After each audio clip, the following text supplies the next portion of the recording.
Hello students, last class के अपन लोग प्रश्नावली 3.6 कर रहे थे। उसका एक सवाल हमने देख लिया था, किस तरह से वो उनको हम रैखिक समीकरण में कन्वर्ट करते हैं फिर उनको हल करते हैं। एक आध सवाल इसके और देखते हैं अभी, पहले का ही प्रश्नावली 3.6। इसी का पहले का ही सेकंड नंबर देखते हैं। रूट में दिया हुआ है 2/√x। ये जो इक्वेशंस दिए हुए हैं किस तरह से दिया हुआ है, दिया है समीकरण क्या दिए हुए हैं 2/√x plus 3/√y equal to 2। ठीक है, 2/√x plus 3/√y equal to 2। और दूसरा इक्वेशन दिया हुआ है इसी में 5/√x 4/√x minus 9/√y equal to -1। ये इक्वेशन दिया हुआ है। ये जो है तो लीनियर इक्वेशन जो अपना है उसके रूप में नहीं है। लीनियर इक्वेशन कैसा होता है, ax plus by plus c equal to 0। दो चर में जो रैखिक समीकरण होता है वो इस तरह से होता है। और यहाँ हम देख रहे हैं कि √x अपॉन में है जबकि ऊपर होना चाहिए था। ठीक है ना, तो इसको हमको पहले इस टाइप में बनाना है और उसके बाद उसको सॉल्व करना है। उसको बनाने के लिए क्या करेंगे, इसको बनाने के लिए हमको कुछ अपने से सपोज करना पड़ेगा, मानना पड़ेगा। ठीक है, यहाँ पे देखें कि दोनों इक्वेशन एक ही तरह का दिख रहा है, अपॉन √x अपॉन में √y अपॉन में √x और अपॉन में √y। जब इसी तरह की कंडीशंस रहेगी तभी हम इसको यूज करेंगे, ये भी ध्यान रखना है। ठीक है ना, मतलब √x पहले इक्वेशन में बड़ा नीचे है तो दूसरे इक्वेशन में भी नीचे ही होगा, क्योंकि दोनों इक्वेशंस में एक ही कंडीशन को अप्लाई करना है। ठीक है, क्या कर लेते हैं, मान लेते हैं, माना 1 देखो 2/√x है, 2/√x को हम क्या लिख सकते हैं 2 × 1/√x ऐसा लिख सकते हैं, प्लस इसको क्या लिख सकते हैं 3 × 1/√y 3 × 1/√y इस तरह से हम इसको लिख सकते हैं इक्वल टू 2। सेम इसी तरह से इसमें भी 4 × 1/√x minus 9 × 1/√y equal to -1। इस तरह से हम इसको लिख सकते हैं 2 × 1/√x मतलब 2 कम 2/√x, वही चीज आ जाएगी जो यहाँ पे लिखा हुआ है।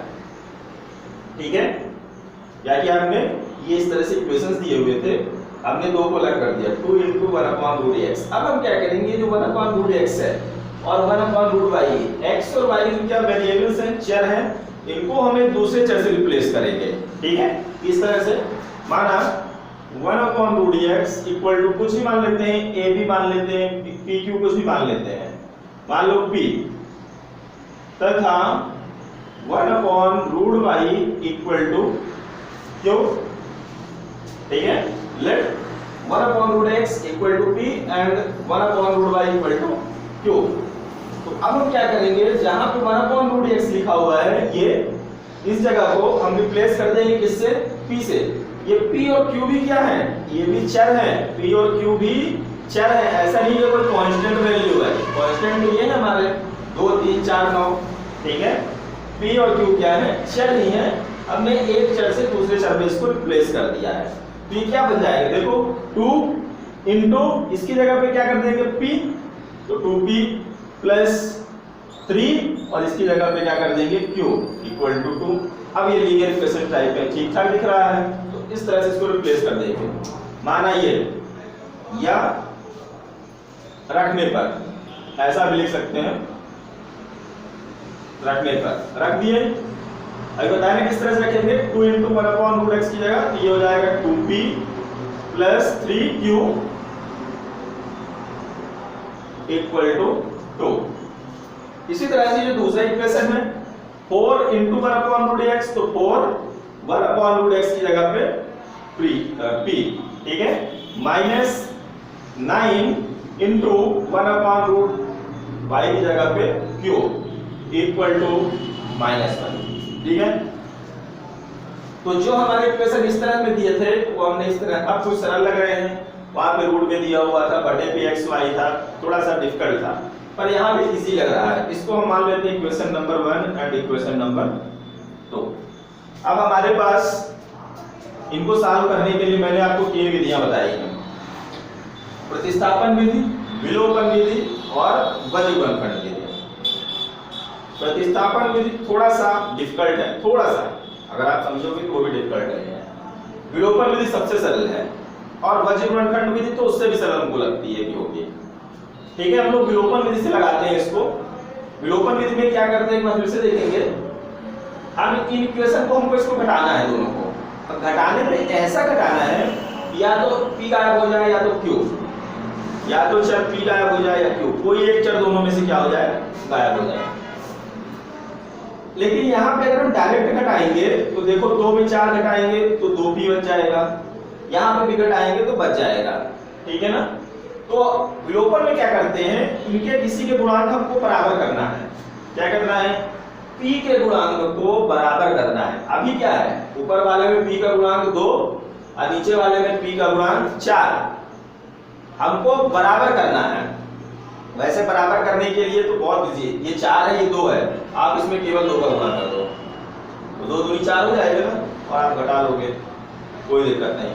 पर ऐसे में कभी कभी कंफ्यूजन हो जाता है। हम क्या करते हैं, जो नीचे वाला p है उसके गुणांक, उसके सामने जो संख्या लिखी है उसका ऊपर गुणा और ऊपर वाले का नीचे गुणा कर देते हैं। जब 4 का 2 में करेंगे तो 4 दूनी 8 और 2 का 4 में करेंगे तो 8।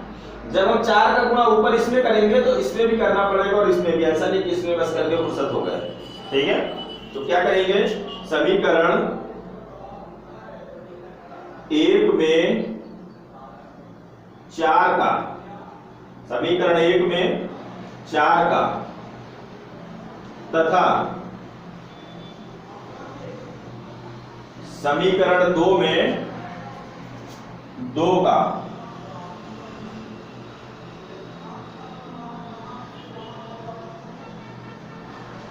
गुणा करके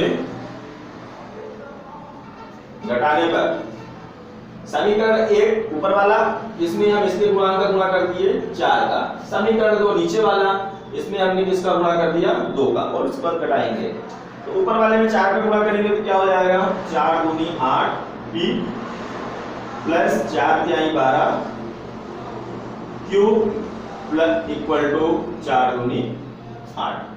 ठीक है, नीचे वाले में 2 का गुणा करेंगे, 2 चौको 8 p माइनस 2 में 9 का गुणा करेंगे 18 q और माइनस 2 एकम 2। ये माइनस हो गया, ये माइनस था तो प्लस हो गया, ये भी प्लस हो गया, ये प्लस था तो माइनस हो गया, ये माइनस था, घटाते समय हमेशा चिन्ह बदल जाते हैं, वो मैंने आपको पहले ही बता दिया था। ये देखिए, अब ऊपर भी 8p है, नीचे भी 8p है, इसको घटाएंगे, ये कट गया। ठीक है, अब देखो यहाँ क्या है, 12q प्लस 18q, 12q और प्लस 18q, माइनस नहीं रह गया, नीचे वाला चिन्ह देखना है। अब 12 में 18 जोड़ेंगे तो क्या हो जाएगा, 30q बराबर, इधर भी 8 घन 2, 8 और 2 10 हो गया, 8 और 2 10 हो गया। तो यहां से q इक्वल टू क्या लिखेंगे, q इक्वल टू हो जाएगा हमारा भाई 30q बराबर 10, तो q बराबर क्या आएगा, 10 बटे 30, q बराबर 10 बटे 30, तो q इक्वल हो जाएगा 1 बटे 3। ठीक है ना, 10 एकम 10, 10 तिहाई 30, q इक्वल टू 1/3। ओके, चलिए q की वैल्यू आ गई। अब हमको y की वैल्यू निकालनी है, p का मान निकालना है। तो q के इस मान को हम समीकरण 1 में भी रख सकते हैं और 2 में भी रख सकते हैं, किसी में भी रख सकते हैं। q का मान समीकरण 1 में रखने पर 1 में रख देते हैं, ये हो जाएगा 2p प्लस 2p प्लस 3 और q की जगह पे 1/3। ठीक है, 2p प्लस 3 इंटू क्यू की वैल्यू रख दी गई 1/3 इक्वल टू क्या है 2 हो गया। अब देखो ये 3 गुणे 1/3 तो 3 से 3 कैंसिल हो गया, बचा क्या 2p प्लस 1 इक्वल टू 2। अब एक उधर लेके जाएंगे तो 2p बराबर 2 माइनस 1 इधर क्या माइनस में हो गया, तो 2p बराबर क्या हो जाएगा, 2 में घटाएंगे तो 1 हो जाएगा। तो यहां से p की वैल्यू निकालनी है तो 2 को भी उधर ले जाना पड़ेगा, तो p बराबर हो गया 1/2। ठीक है, कुछ नहीं, जैसे सामान्य इक्वेशन रहते हैं हम विलोपन विधि लगा के x और y की वैल्यू निकालते हैं, तो इसको इस तरह से बनाया तो एकदम वही जनरल इक्वेशन हो गया और फिर हमने p और q की वैल्यू निकाल दी। पर हमें p और q का मान नहीं निकालना था, हमको x और y का मान निकालना है, x और y का। तो अब हम चलते हैं इनमें जो हमने माना था। ठीक है, 1/√x 1/√x बराबर हमने क्या माना था p, 1/√x बराबर p। तो अब हम इसकी वैल्यू रख के देखते हैं कितना हो गया भाई, 1/√x बराबर p बराबर कितना आ गया है 1/2। ठीक है, 1/2 आ गया। अभी भी वैल्यू नहीं निकली, हमको x का मान निकालना है कि x बराबर कितना होगा।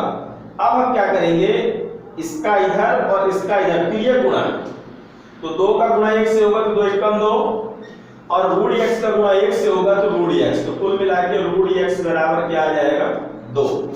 पर हमको √x का मान नहीं निकालना है, हमको किसका मान निकालना है x का। x का मान निकालने के लिए हमको दोनों पक्षों का क्या करना पड़ेगा, वर्ग, √x का वर्ग। तो √x का वर्ग क्या हो जाएगा x हो जाएगा, √x में √x का गुणा x, जैसे √3 में √3 का गुणा करते हैं तो 3 आ जाता है। ठीक है ना, वैसे √x का मतलब होता है x की पावर 1/2। तो जब √x में √x का गुणा करेंगे तो √x का स्क्वायर हो जाएगा। इसका मतलब क्या हुआ, x स्क्वायर और रूट का मतलब पावर 1/2, 2 से 2 कट गया, x की घात 1 का मतलब x होता है। तो दोनों पक्षों का वर्ग कर देंगे तो इधर x आ जाएगा और इधर 2 का वर्ग, 2 का वर्ग मतलब 2 गुणे 2 और वो कितना आ जाएगा 4। ठीक है, x की वैल्यू कितनी आ गई 4 आ गई। इसी तरह से हम y की वैल्यू निकालेंगे। ठीक है, क्या था, इसको क्या माना था 1/√y इक्वल टू q, तो 1/√y इक्वल टू q। ठीक है, q का हमने मान क्या निकाला 1/3, तो ये हो गया 1/√y इक्वल टू 1/3। यहां भी वही फिर ये गुणा, इसका इधर और इसका इधर, तो यहां से हमको मिल जाएगा √y, √y का 1 में गुणा करेंगे √y और 3 का 1 में गुणा करेंगे 3 एकम 10। ठीक है, यहां से फिर y वर्ग करेंगे तो इधर y और उधर 3 का वर्ग, 3 गुणे 3, 3 लगाई 9।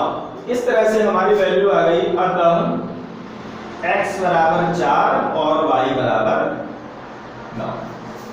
इक्वेशंस को हल करना था, इक्वेशंस को हमने हल किया, x की वैल्यू आ गई 4 और y की वैल्यू आ गई 9। ठीक है, तो इस तरह से हमको इसको करना है। चलिए ये क्वेश्चन कंप्लीट हो गया और देखते हैं नेक्स्ट क्वेश्चन।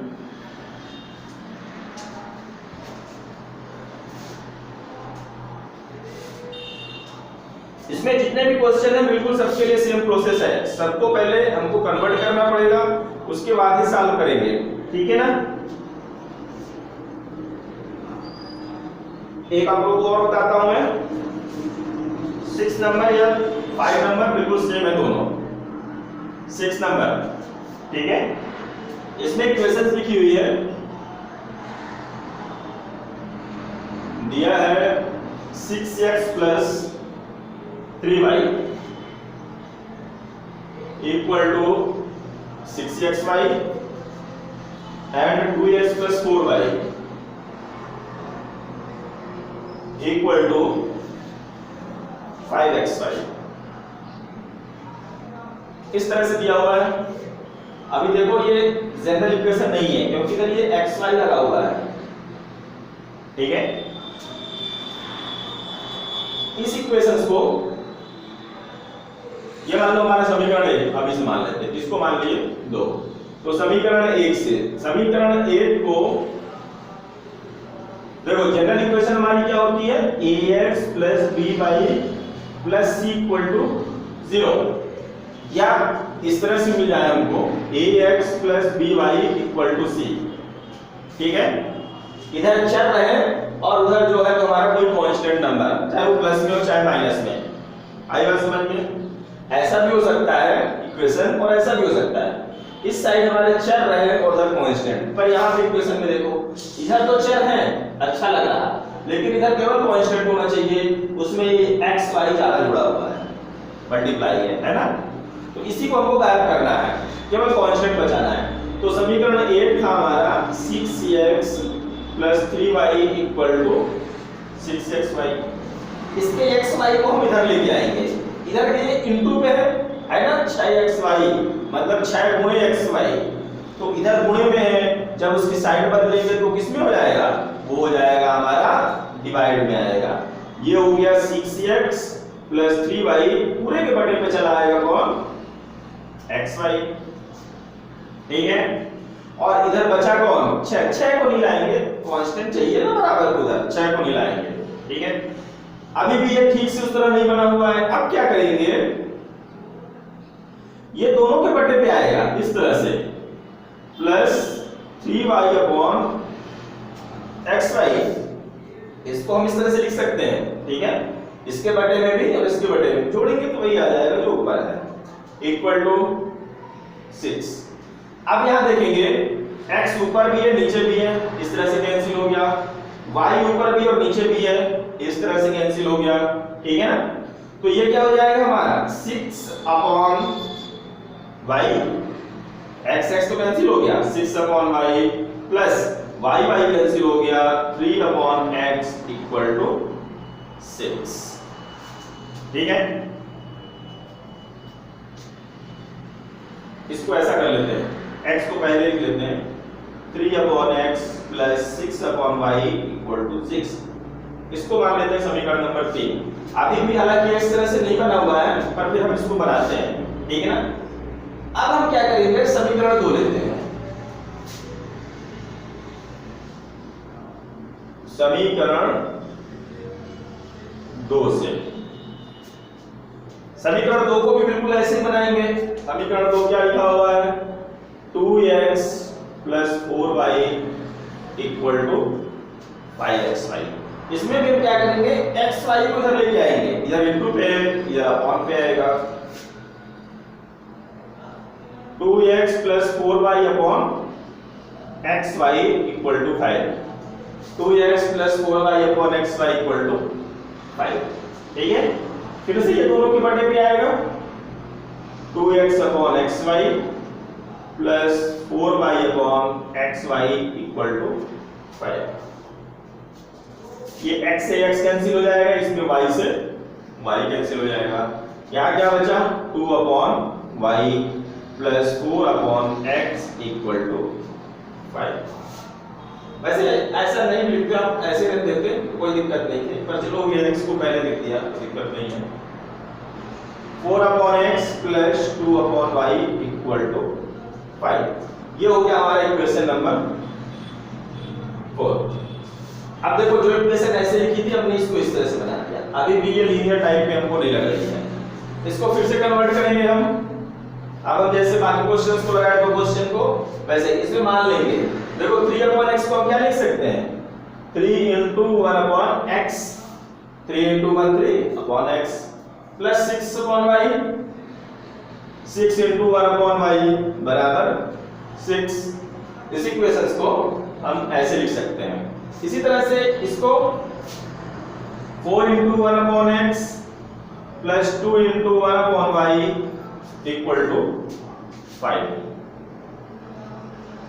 इसमें से हमने 1/x सेलेक्ट कर लिया, ये देखो 1/y अलग कर लिया, मल्टीप्लाई करेंगे तो वही आएगा, एकम 3 बटे x, 6 एकम 6 बटे y, 4 एकम 4 बटे x, 2 एकम 2 बटे y। ठीक, कोई परेशानी कोई परेशानी। अब हम मान लेंगे, ठीक है ना,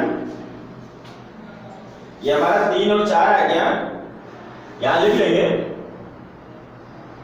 समीकरण 3 व 4 के लिए माना समीकरण 3 व 4 में, ऐसा लिख लेंगे समीकरण 3 व 4 में ये समीकरण 3 ही तो लिखा हुआ है, 1/x की जगह पे 1/x इक्वल टू p।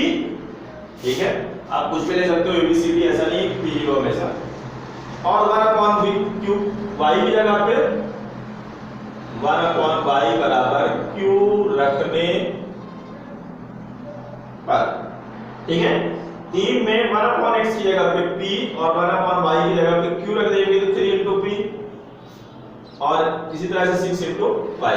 तो क्या हो जाएगा, 3p रखने पर ये हो जाएगा हमारा 3p, ठीक है ना, 3/x 3 into 1/x 3p plus 6q equal to 6। 4 में भी रखना है भाई, 1/x की जगह हम लोग p रख देंगे तो 4 into p 4p, फिर 2 into q 2q और इक्वल टू 5। ये इस तरह से हो गया, ठीक है ना।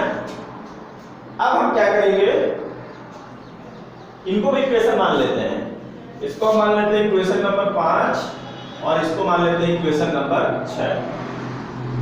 इक्वेशन नंबर 5 और 6, ठीक है ना।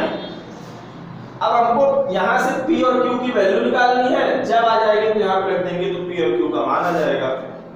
कैसे निकालना है, चाहे आप लोपन का इस्तेमाल करो, चाहे वज्रगुणनखंड का इस्तेमाल करो, चाहे इसका इस्तेमाल करो, ठीक है ना। पिछले में हम लोग लोपन माने थे, इस बार चलो वज्रगुणनखंड से लगाते हैं।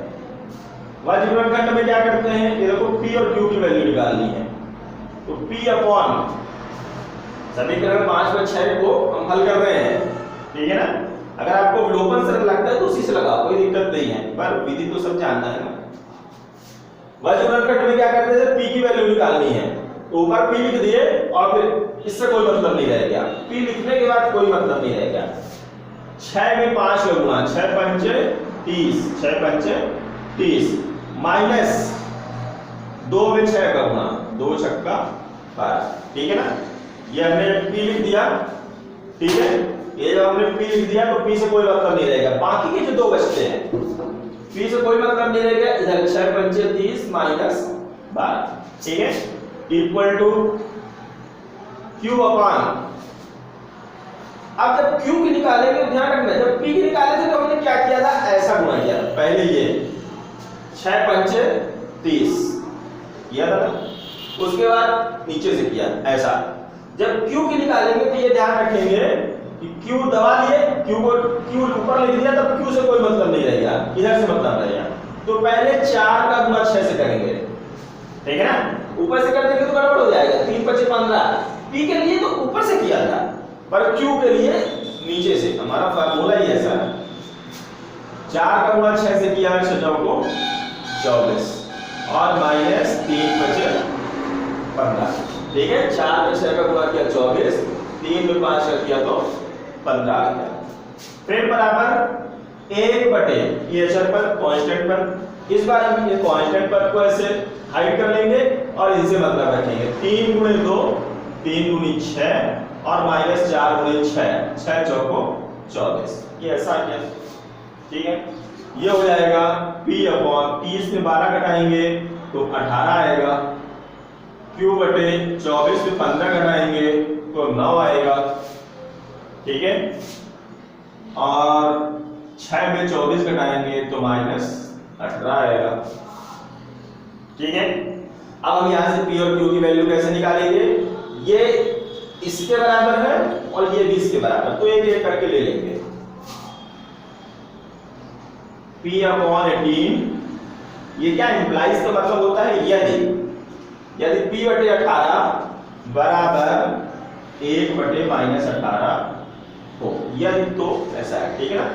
अब हम क्या करेंगे, इसको 18 उधर लेके जाएंगे तो ये हो जाएगा p बराबर 18 उधर गया बटे माइनस 18। 18 उधर गया, 18 एकम 18, इसको नहीं लेके आए इस वाले इधर कि इसका इधर इसका इधर होना, क्लियर नहीं है, केवल 18 को ले रहे उधर, 18 बटे माइनस 18 एकम 18 कट जाएगा, तो यहां से हमको क्या मिल जाएगा, p इक्वल टू मिल जाएगा -1। p इक्वल टू -1 मिल गया। अब हमको किसकी वैल्यू निकालनी है, q की वैल्यू निकालनी है।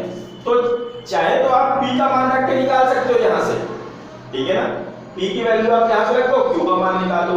अदरवाइज जैसे इसको किया ना इसके बराबर, इसको भी इसके बराबर कर लो, तथा q upon 9 equal to 1 upon -18, ठीक है।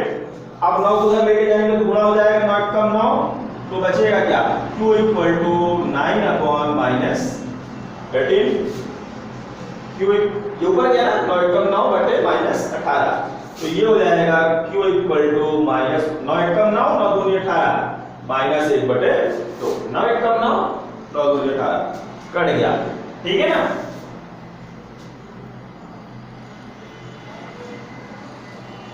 हमने ये वैल्यू निकाल ली, p और q की वैल्यू निकाल ली। अब हमने क्या माना था, 1 अपॉन x बराबर p, ठीक है। p q का मान नहीं निकालना, मान निकालना है x y, इसमें इक्वेशन दिया उसी का मान निकालना है।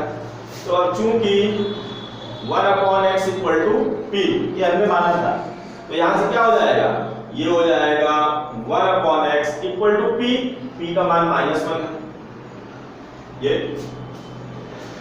x को उधर लेके जाएंगे तो ये क्या हो जाएगा, इधर बचेगा 1 बराबर x को उधर गुणा करेंगे तो ये क्या हो जाएगा -x।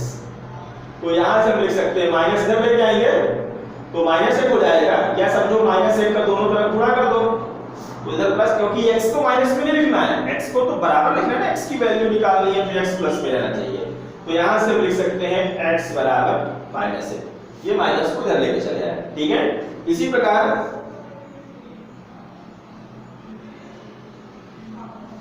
ये जो हमने माना था 1 upon y equal to q, तो यहां से हो जाएगा 1 अपॉन y, 1 अपॉन y, ठीक है। q की वैल्यू क्या आ गई है, -1 अपॉन 2, ये इसमें हम ऐसा करेंगे 2 का इधर गुणा, y इधर गुणा कर देंगे, ठीक है, क्रिया गुणा, 2 एकम 2 बराबर y come y but minus है तो -y। अब इसका भी माइनस इधर लाएंगे तो यहां से हम लिख सकते हैं y चाहे इधर हो चाहे इधर लिख लो, एक ही बात है, और ये माइनस इधर आ गया तो ये हो गया -2। अतः x बराबर -1 एंड y इक्वल टू -2, ठीक है। क्वेश्चन बड़े लंबे लंबे हैं, ठीक है, आप लोग प्रैक्टिस करो, बिल्कुल सेम इसी तरह से क्वेश्चन सबको सॉल्व करने हैं, ठीक है। एक और करते हैं हम लोग क्वेश्चन, नीचे से वर्ड वाले सवाल दिए हुए हैं, वर्ड प्रॉब्लम्स के, ठीक है। सेकंड नंबर का पहला क्वेश्चन करते हैं, दूसरे का पहला एक क्वेश्चन दिया हुआ है, ऋतु कोई लड़की होगी, धारा के अनुकूल 2 घंटे में 20 किलोमीटर तैर सकती है, धारा के अनुकूल और प्रतिकूल, इसका मतलब क्या होगा, जैसे मान लो इधर नदी बह रही है, इधर की ओर बह रही है, तो वो जो तैर रहा है, तैरने वाला भी कहां तैर रहा है, इधर की ओर, तो ये क्या कहलाएगा, अनुकूल, ये नदी बह रही है और तैरने वाला जिस दिशा में नदी जा रही है उसी दिशा में तैरने वाला भी जा रहा, वो कहलाता है धारा के अनुकूल। तो धारा के अनुकूल 2 घंटे में 20 किलोमीटर, मतलब अगर उसी तरफ से तैरेगी तो 2 घंटे में कितने किलोमीटर तैर लेगी, 20 किलोमीटर। और धारा के प्रतिकूल, और धारा के प्रतिकूल का मतलब क्या, नदी इधर की ओर बह रही और वो जो तैरने वाला है वो इस साइड को जा रहा है, उल्टा जा रहा है, तो जाहिर है कि कुछ कम तैरेगा ना, नदी इधर को जा रही है, उल्टा तैर रहे हैं, ठीक। कभी कभी आप लोग देखते हो साइकिल वगैरह जब चलाते हैं और हवा तेजी से चली आ रही, हवा चल रही तो हमारी साइकिल की स्पीड कम जाती है, क्यों, क्योंकि हवा अगर सामने से आ गई तो स्पीड कम हो जाती है, अगर ये हवा पीछे से आ जाती है तो फिर पैडल मारने की जरूरत नहीं पड़ती, बस पकड़े रहो हैंडल, सर से भगती रहती है। सेम यही क्वेश्चन पानी के लिए भी है, जब हम पानी की उल्टी दिशा पे तैरेंगे तो कुछ टाइम ज्यादा लगेगा, तो यहाँ पे 2 कंडीशंस दी हुई हैं, उसके लिए हमको इक्वेशंस बनाने हैं, फिर उसको सॉल्व करना है। निकालना क्या है, निकालना है हमको स्थिर जल में तैरने की चाल, स्थिर जल में ऋतु के तैरने की चाल तथा धारा की चाल ज्ञात कीजिए। तो ऋतु के तैरने की चाल और धारा के तैरने की चाल। तो मान लेंगे, माना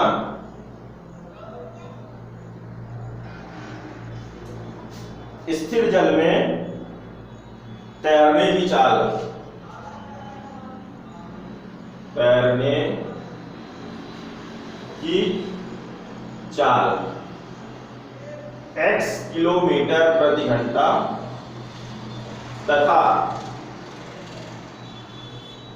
धारा की चाल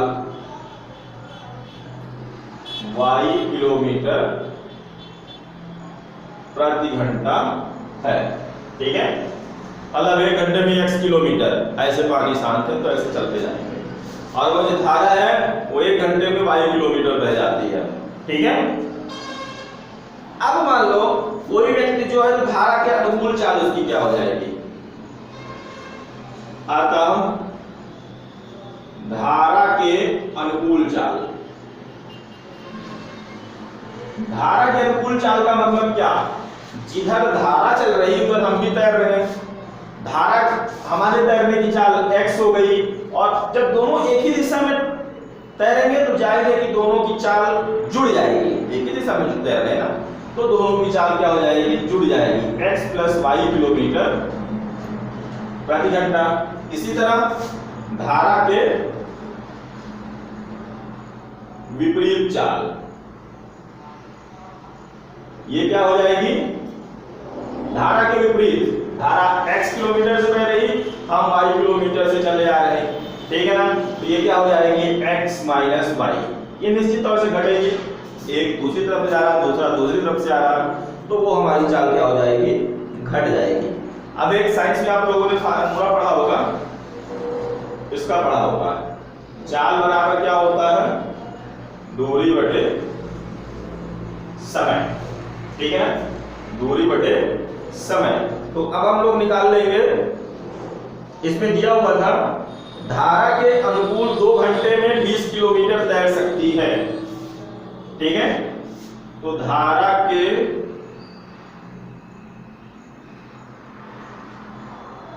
अनुकूल, यहां से हम एक और फार्मूला निकाल सकते हैं, समय बराबर, नहीं दूरी बराबर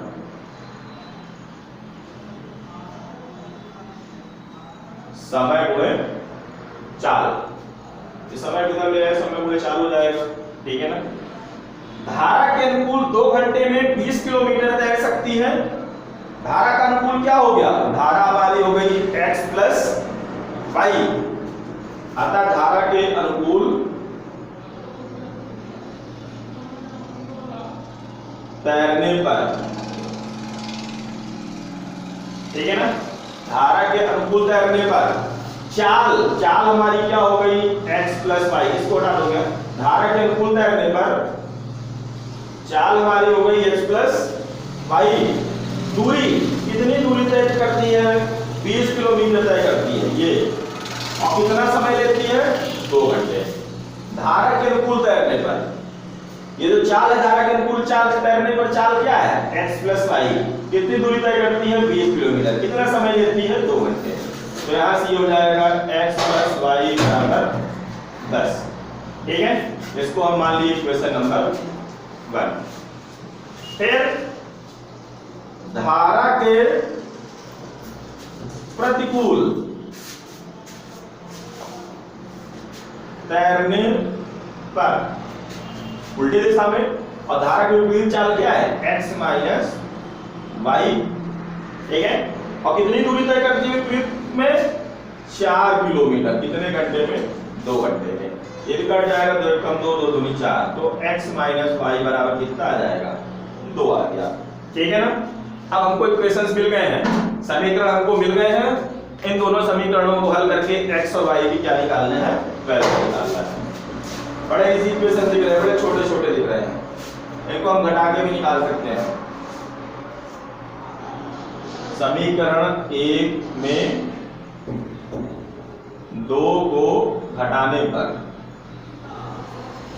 क्यों घटाए ले रहे हैं, क्यों विलोपन प्रतिस्थापन नहीं लगा रहे हैं, क्योंकि इनके गुणांक बराबर है। देखो x x दोनों जगह पे लिखा हुआ है, ठीक है ना। तो ये हो जाएगा x प्लस वाई बराबर 10 और x माइनस वाई बराबर 2। ये माइनस, ये प्लस, ये माइनस, घटा दिए।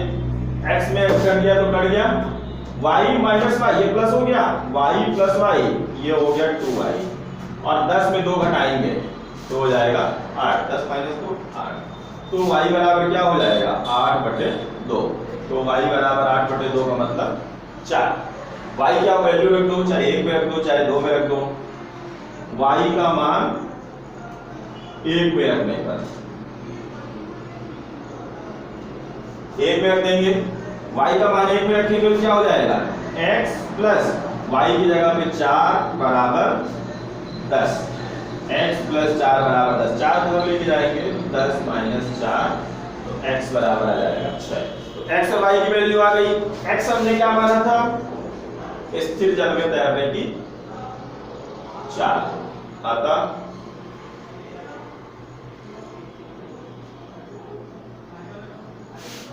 स्थिर जल में तैरने की चाल, ये क्या है, x थी 6 किलोमीटर प्रति घंटा, तथा धारा की चाल